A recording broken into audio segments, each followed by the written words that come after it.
नमस्कार, स्वागत है आप सभी का सुजत सारांश की इस क्लास में। इस क्लास में हम पढ़ते हैं राजस्थान का करंट अफेयर्स, जिसका आधार होता है राजस्थान सरकार की सुजस पत्रिका। शुरुआत करते हैं हेडलाइंस के साथ। सबसे पहली जानकारी है राष्ट्रपति श्रीमती द्रौपदी मुर्मू का राजस्थान में स्वागत। ये राजस्थान में कल आए थे।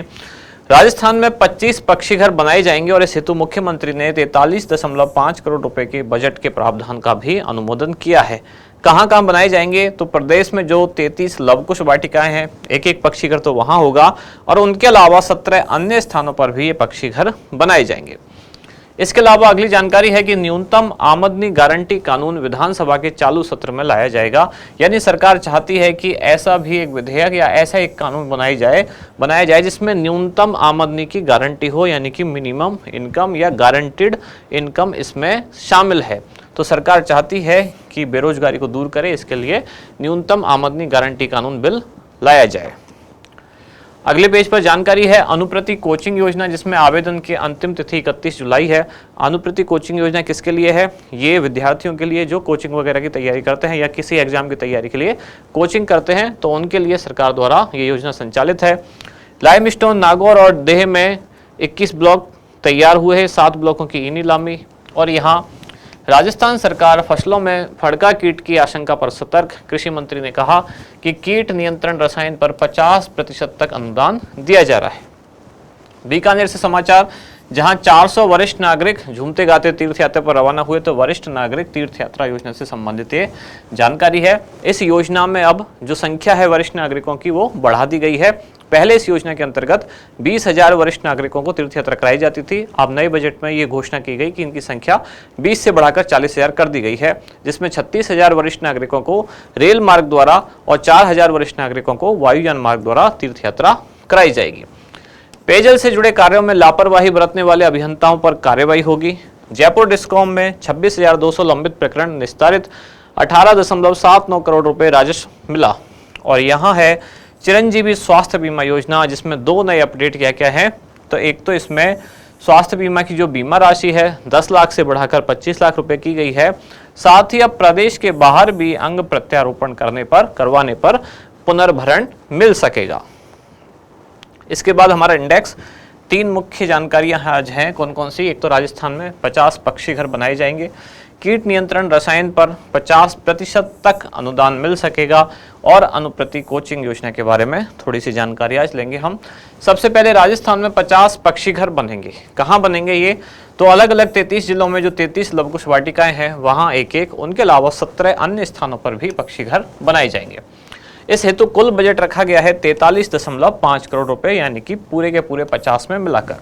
अब इन पक्षी घरों का निर्माण कैसे होगा? तो जैसे कि उदयपुर में गुलाब बाग है, उसी की तर्ज पर हर पक्षी घर का निर्माण किया जाएगा।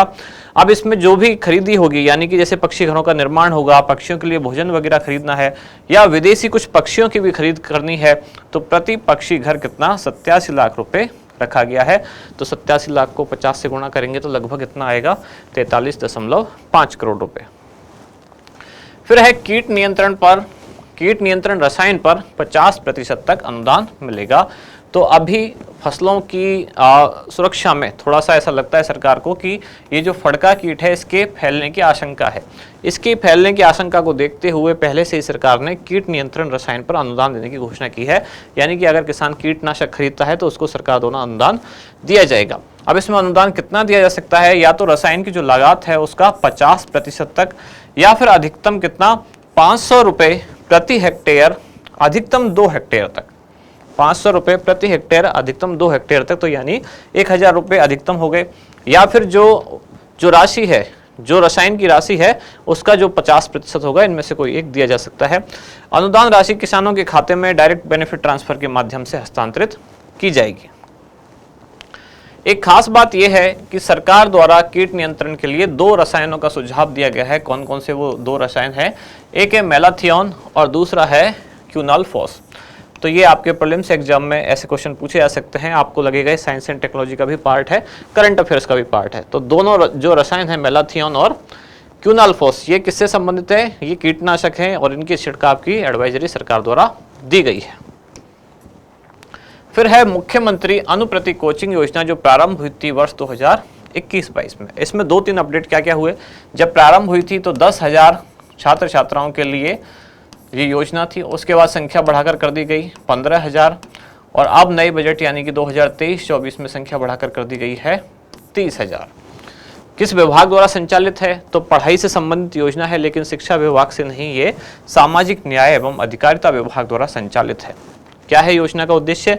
कि विभिन्न जो प्रोफेशनल कोर्स हैं और जो नौकरियां हैं, इनके लिए आयोजित होने वाली प्रतियोगी परीक्षाओं की तैयारी कराने के लिए वित्तीय सहायता सरकार द्वारा प्रदान की जाती है, यानी कि कोचिंग कराने के लिए वित्तीय सहायता। लाभार्थी वर्ग कौन कौन सा होगा? SC, ST, OBC वर्ग, विशेष पिछड़ा वर्ग, अल्पसंख्यक, आर्थिक पिछड़ा वर्ग या विशेष योग्यजन जिनके परिवार की वार्षिक आय 8 लाख रुपए से कम है और माता पिता अगर राजकीय सेवा में हैं तो पे मैट्रिक्स लेवल 11 तक ही होना चाहिए, 11 तक का वेतन। इसकी विशेषताएं क्या क्या हैं? तो वर्ष 2023-24 में परीक्षावार व वर्गवार 30,000 सीटों का लक्ष्य रखा गया है। इससे पहले मैंने बताया 2022-23 में कितना किया गया था, ये 15,000 और 2021-22 में कितना था? तो था 10,000। इन अभ्यर्थियों को सूचीबद्ध कुल 51 जो कोचिंग संस्थान है उनमें प्रवेश मिल सकेगा। चयनित अभ्यर्थी द्वारा 1 माह में कोचिंग में उपस्थिति देना अनिवार्य होगा, अन्यथा अभ्यर्थी का चयन स्वतः निरस्त कर दिया जाएगा। यानी जैसे ही वो इस योजना के तहत पात्र घोषित होता है और उसको लाभ मिलना शुरू होगा, तो जो कोचिंग संस्थान उसको अलॉट किया गया है 1 महीने के अंदर उसको वहाँ अपनी अटेंडेंस देनी आवश्यक है।